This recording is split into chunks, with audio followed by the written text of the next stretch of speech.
ಆದರೆ ಬಾರ್ಡರ್ ಇಶ್ಯೂದಲ್ಲಿ ಅಷ್ಟು ಕಾಂಟ್ಯಾಕ್ಟ್ನೇ ಇಲ್ಲ. ರಾಜ್ಯ ಸರ್ಕಾರ ಏನು ವಿಚಾರ ಮಾಡ್ತಾರ, ಇಲ್ಲಿ ಏನಾಗ್ತದ ಇದ್ರ ಬಗ್ಗೆ ಅಂತ ಭಾಳ ಐತೆ.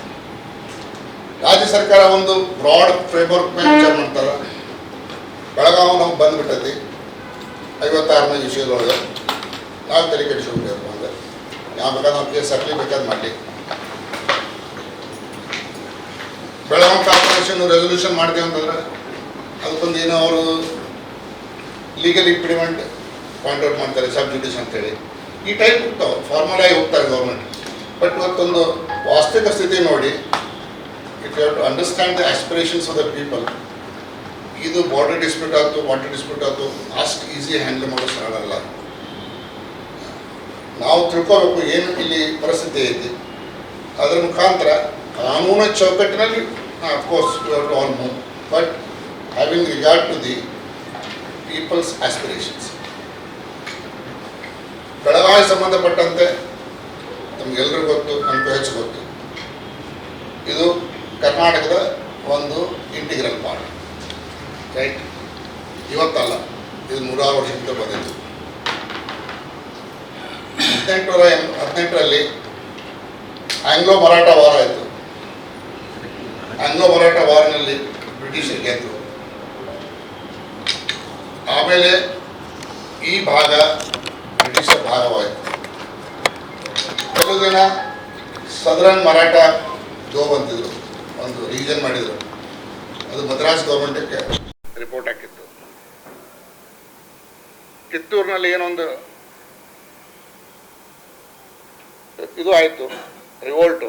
ಅದಾದಮೇಲೆ ಮದ್ರಾಸ್ ಸರ್ಕಾರಕ್ಕೆ ಬೇಡ, ಇದು ಮುಂಬೈ ಸರ್ಕಾರಕ್ಕೆ ರಿಪೋರ್ಟ್ ಮಾಡ್ಬೇಕಂತೇಳಿ ಮುಂಬೈ ಸರ್ಕಾರಕ್ಕೆ ಈ ಒಂದು ಭಾಗದ ಜವಾಬ್ದಾರಿ ಕೊಟ್ಟರು. ಆಮೇಲೆ ಇಲ್ಲಿ ಈ ಒಂದು ಏರಿಯಾ ಮುಂಬೈ ಕರ್ನಾಟಕ ಮುಂಬೈ ಸರ್ಕಾರದ ಭಾಗವಾಯಿತು. ಇದು 1956ರವರೆಗೆ ನಡೀತು. ಮುಂಬೈ ಸರ್ಕಾರ ಅಥವಾ ಮುಂಬೈ ರಾಜ್ಯ ಅದು ಮಹಾರಾಷ್ಟ್ರದಂತ ಅಲ್ಲ, ಎಲ್ಲರದ್ದು ಇತ್ತು. ಅದರಲ್ಲಿ 1/4 ಕನ್ನಡ ಇತ್ತು, 1/4 ಮರಾಠಿ ಇತ್ತು, 1/4 ಗುಜರಾತಿ ಇತ್ತು, 1/4 ಸಿಂಧ್ ಆಲ್ಸೋ ಇತ್ತು. ಸಿಂಧ್ ಅಂದರೆ ಪಾಕಿಸ್ತಾನದಾಗ ಇತ್ತು, ಅದು ನಮ್ಮ ಮುಂಬೈ ರಾಜ್ಯದಾಗೆ ಇತ್ತು. ಆಮೇಲೆ ಈಜಿಪ್ಟ್ನಲ್ಲಿ ಎಡನ್ ಅಂತಾರೆ. Aden was also part of the Bombay government. ಅಂದರೆ ನಮ್ಮ ರಾಜ್ಯ ಏನಿತ್ತು ಈಗ ಮುಂಬೈ ರಾಜ್ಯ, ತುಂಗಭದ್ರಾ ನದಿ ಹಿಡ್ಕೊಂಡು ಎಡನ್ವರೆಗೆ ಒಂದು ವ್ಯಾಪ್ತಿ ಇತ್ತು, ಒಂದು ದೊಡ್ಡ ರಾಜ್ಯ. ಸೊ ಅದು ಮಹಾರಾಷ್ಟ್ರಕ್ಕೂ ಸಂಬಂಧ ಇಲ್ಲ, ಕರ್ನಾಟಕ ಅಲ್ಲ, ಗುಜರಾತು ಅಲ್ಲ, ಸಿಂಧೂ ಅಲ್ಲ, ಎಲ್ಲರದ್ದು ಒಂದೊಂದು ಕಾಂಪೋಸಿಟ್ ಸ್ಟೇಟ್ ಅಂತ ಇದೆ. ಮುಂದೆ 1920ರಲ್ಲಿ ಭಾಷಾವಾರ ಪ್ರಾಂತ ಮಾಡಬೇಕು ಅನ್ನೋದು ಒಂದು ಚಳವಳಿ ನಡೀತು. ಕರ್ನಾಟಕದಲ್ಲಿ ಅಷ್ಟೇ ಅಲ್ಲ, ಒರಿಸ್ಸಾದಲ್ಲಿ ಆಯಿತು, ಸಿಂಧದಾಗ ಆಯಿತು, ಬೇರೆ ಬೇರೆ ಕಡೆ ಆಯ್ತು, ಎಲ್ಲ ಕಡೆ.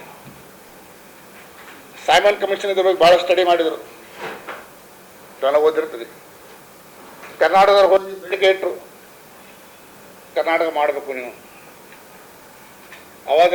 ಅವಾಗೊಂದು ಪ್ರಾಬ್ಲಮ್ ಇತ್ತು, ಏನಪ್ಪ ಅಂದ್ರೆ ಕರ್ನಾಟಕ ಏರಿಯಾ ಏನಿತ್ತಲ್ಲ, ಇದು ಬ್ರಿಟಿಷರು ಡೈರೆಕ್ಟ್ ಅವಧಿ ಒಳಗೆ ಪೂರ್ತಿ ಇರಲಿಲ್ಲ. ಅರ್ಧ ಕರ್ನಾಟಕ ಅಂದರೆ ಮುಂಬೈ ಕರ್ನಾಟಕ, ಬಳ್ಳಾರಿ, ಮಂಗಳೂರು, ಕೂರ್ಗ್ ಅಷ್ಟೇ ಬ್ರಿಟಿಷ್ ಡೈರೆಕ್ಟ್ ಕಂಟ್ರೋಲ್ ಇತ್ತು. ಉಳಿಕಿದ ಭಾಗ ಏನಿತ್ತು, ಒಂದು ಭಾಗ ಹೈದರಾಬಾದ್ ನೈಜಾಮರ ಕಡೆ ಕಂಟ್ರೋಲ್ ಇತ್ತು, ಇನ್ನೊಂದು ಮೈಸೂರು ಮಹಾರಾಜರ ಕಂಟ್ರೋಲ್ ಇತ್ತು. ಅವರಂದ್ರೆ ನಾವು ನಮ್ಮದೇನು ಕ್ರೆಡಿಟ್ ಐತಿ ಅಷ್ಟು ಬೇಕಾದ್ರೆ ನಾವು ಮಾಡುವ ಒಂದು ಸಣ್ಣ ರಾಜ್ಯ. ಮೈಸೂರು ಏನೈತೆ ಅದು ಮಹಾರಾಜದ್ದು, ಇದು ನವಾಬರದು, ಅವ್ರ ಮೇಲೆ ನಮ್ಮ ಕಂಟ್ರೋಲ್ ಐತಿ, ಬಟ್ ಅದನ್ನು ಸೇರ್ಸಕ್ಕೆ ಬರೋಂಗಿಲ್ಲ. ಹೀಗಾಗಿ ಈ ಕಾರಣಕ್ಕಾಗಿ 1936ರಲ್ಲಿ ಆಗಬೇಕಾಗಿದ್ದು ಕರ್ನಾಟಕ ಆಗಲಿಲ್ಲ.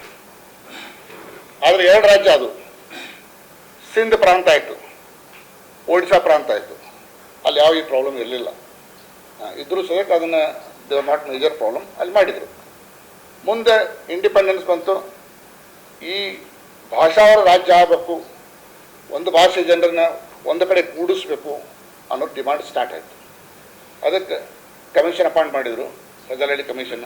ಇವನ್ನೆಲ್ಲ ಯಾವ್ಯಾವ ಸ್ಟಡಿ ಮಾಡ್ಬೇಕಂತೇಳಿ. ಅದೇ ಟೈಮ್ನಲ್ಲಿ ಬ್ಯಾರಿಸ್ಟರ್ ಪ್ರಕಾಶಂ ಆಂಧ್ರದಲ್ಲಿ ಹಂಗರ್ ಸ್ಟ್ರೈಕ್ ಕೊಟ್ಟರು. ಅದೊಂದು ಸಿಚುವೇಶನ್ ಡೆವಲಪ್ ಆದ ಕೂಡಲೇ ಕಾಂಗ್ರೆಸ್ ಪಾರ್ಟಿ ರೆಸೊಲ್ಯೂಷನ್ ಇತ್ತು, ಮಹಾತ್ಮ ಗಾಂಧಿಯವರೆಲ್ಲ